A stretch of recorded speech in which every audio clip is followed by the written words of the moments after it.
Alrighty, welcome back everyone. We just talked about the NIL market and gave you guys an idea of what the going rate is for the big time guys, not necessarily the, upper echelon guys, but gave you an idea of what each position is requiring, at least for the normal Power 4 player. But let's get into some storylines as we head into kind of the real off season, as I call it. You have spring football that keeps you really entertained, and we've had a number of other stuff on the outside that has kept us entertained during this time being. But this is really the time when it starts to slow down. You don't have teams practicing, you don't have a lot of stuff happening, but it's a great time for storylines. So let's jump into this stuff. And I think the biggest one, as we all have seen, is the new conference landscape. I think we all understand that there's new conferences coming. I think we all understand that we're going to have new matchups this upcoming year, but when we sit down on that first Saturday and see all of these matchups, or maybe the third Saturday is a better way to say it because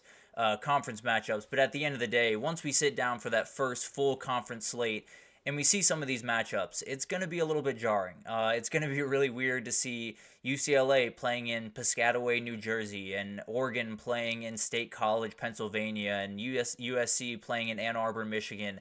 It's all going to be very odd, and it's definitely going to be something that we're going to watch very closely. Obviously, there are some teams that are coming over to their new conferences with a lot of hopes. When you talk about Texas and Oregon, they are the big ones in this conversation. They think that not only can they join and hold their own, but both those teams can win those conferences this upcoming year. Texas is going to be one of the better teams in the SEC, at least going into the season. Same thing with Oregon in the Big Ten, so it'll be fascinating to watch if they can pull that off. Obviously, there are some dark horses in this group. When you talk about SMU in the ACC, I think they're a really interesting team. We'll talk about them next segment, actually, but they're a fascinating team, not necessarily only this year, but going forward in the ACC, I think could be one to watch to kind of not necessarily take over that conference, but be a big-time player in it for quite some time. In the Big Ten, I'm tabbing USC as a dark horse, but I don't know. It doesn't feel like they're fully there in terms of a physicality perspective to really compete in the Big Ten. That being said, they do have Lincoln Riley, and when you can score points like they can, a lot of things fall into place pretty quickly. But then you have Colorado in the Big 12. Everyone's kind of watching them. Obviously, Arizona is getting a lot of love as well, but Colorado's a little bit more of a dark horse in this case. But I don't necessarily see them doing what a lot of people want them to do, what Deion Sanders has promised they'll do in making the playoff and winning the Big 12. So it'll be interesting to watch all of these teams. I think you have a ton of teams going in with a lot of confidence. I think you have some teams going in that's a little bit nervous. Washington kind of finds themselves in a weird little spot going in after a remarkable last year. A lot of things have changed, so it's going to be fascinating to kind of watch these teams and see who takes full advantage. Maybe Texas is not fully ready for the SEC challenge. Maybe OU's not. Maybe Oregon's not ready for the Big Ten. So it'll be fascinating not only to watch some of these matchups that'll be really weird and off the walls, but also watching how some of these teams adapt, because it's different play styles, it's a different schedule, it's different atmospheres. Everything is going to be very jarring for these teams. So it'll be fascinating to watch who kind of adapts and who doesn't, to be totally honest. But let's talk about the playoff and some new playoff teams that could jump into the mix. I did do a full form segment on this a little bit earlier in the off season if you want to go check that out. But you have teams like Penn State, Kansas State, Ole Miss that are now competing for spots in the playoff. They are going into the year saying, we are a playoff team, we have every chance to be in that group.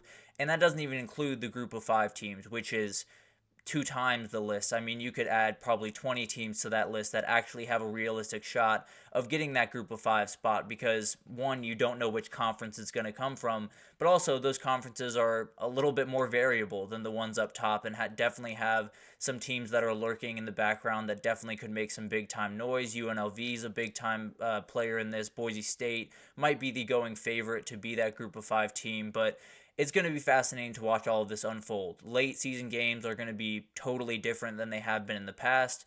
If you're an 11-0 team and you have a spot in your conference championship, maybe you rest some guys. Maybe you take your week and make sure that you're fully ready for the conference championship, fully ready for the playoff. And if you're already in, maybe you just you take the week off and make sure that everyone's ready to go for that conference title. On the other side, you have maybe a 9-2 or an 8-3 team that is fighting for their life, that wants to win that game really badly. Maybe it's a rivalry game against maybe Clemson's 9-2 going into that South Carolina game, and they have to win it to get into the playoff. And it's going to be fascinating to watch all of that type of stuff unfold. I think when you look at this upcoming playoff, there are the teams up top that kind of are going to be the big dogs. When we talk about the four teams up top, it's always been, at least this offseason, it's always been Georgia, Ohio State, Texas, and Oregon. I feel like every single preseason poll has them as the top four teams, but everyone after that is kind of fighting for those spots. And I mean, Oregon, Texas, and Ohio State and Georgia are absolutely fighting for those spots as well. But it'll be fascinating to watch kind of how those teams react to the later games in the season if they've locked up a spot in their conference championship. It'll be fascinating to see which games get that top billing, because it could be that the 11-0 team playing the 5-7 team is much less interesting than the 9-2 playing the 5-7, because the 9-2 needs to win more. So it'll be fascinating to watch all of this kind of unfold. But for the time being, it's going to be really weird. I think one of these teams is going to make a little bit of a run in the playoff, possibly win one of those games, maybe have it on their home turf. So it's going to be fascinating. It's going to be an absolute show, and I cannot wait until a couple of these new faces make their way into the playoff this upcoming year. But let's talk about head coaches for a second, because we had what felt like a million guys going all over the place this last year. We had, obviously, Kalen DeBoer taking over for Nick Saban, Sharon Moore at Michigan taking over, Jedd Fisch heading over to Washington to take over for Kalen DeBoer. There were a million moves, not only head coaches, but coordinators. I also did a segment tabbing the biggest head coaches, coordinators, position coaches that were on the move this offseason, if you want to go check that out. But when you talk about these coaches, obviously the focus is going to be on Kalen DeBoer. It's going to be on Sharon Moore, because they're taking over the biggest situations. There's no two ways about that. But kind of want to focus on the rest of the guys. There are a couple of really, really interesting names in here. Manny Diaz at Duke is going to be fascinating to watch if he can continue what Mike Elko started there. Mike Elko over at Texas A&M might be a team that could be a sneaky playoff contender if he can put some things together in year one. Willie Fritz over at Houston. I'm not super into Houston if we're talking about this year in particular, but if we talk about the future of Houston football, it could get pretty interesting down there with Willie Fritz if he can get some things in order. Now, is there a Sonny Dykes type guy in this group that is going to make a playoff type run? I don't necessarily think so. I think Mike Elko would have the best shot of the group. Maybe Kirk Cignetti can put together a crazy season. Maybe Jonathan Smith over at Michigan State can, but from where I'm standing, there's not necessarily anyone that I would see, making the playoff. But also, I didn't see TCU making the playoff in 2022, so what do I know? But you add in John Summerall at Tulane, Bill O'Brien taking over at Boston College, Deshaun Foster getting his first head coaching job at UCLA, Brent Brennan coming over to Arizona to take over for Jedd Fisch. There's so many guys across the country that are going to be new faces.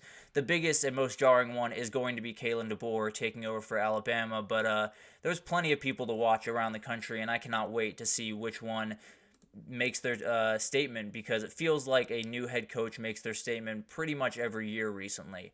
But then the final one that I'm watching, at least of the major ones, is the race for the number one overall pick. I think this last year we knew Caleb Williams was going to be the number one overall pick for quite some time. Let's be totally honest. For about a year or so, we have known that Caleb Williams was going to be the number one overall guy.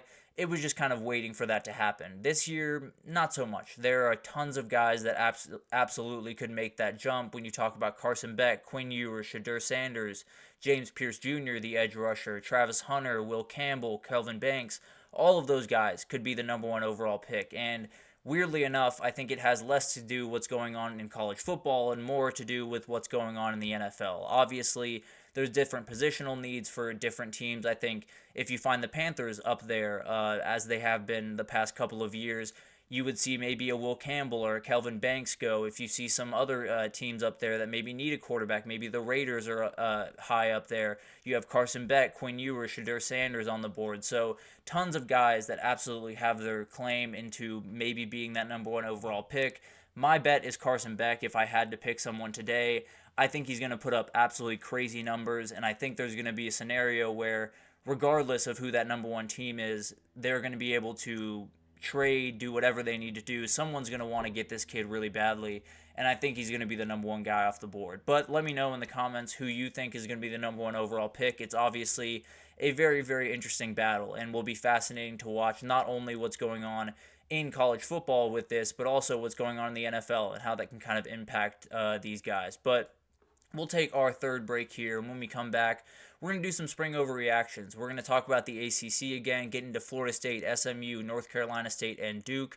Tons to pull away from these springs, and definitely one of these teams is a sleeping giant that just got woken up. So we'll definitely break that down right after this, so stick with us.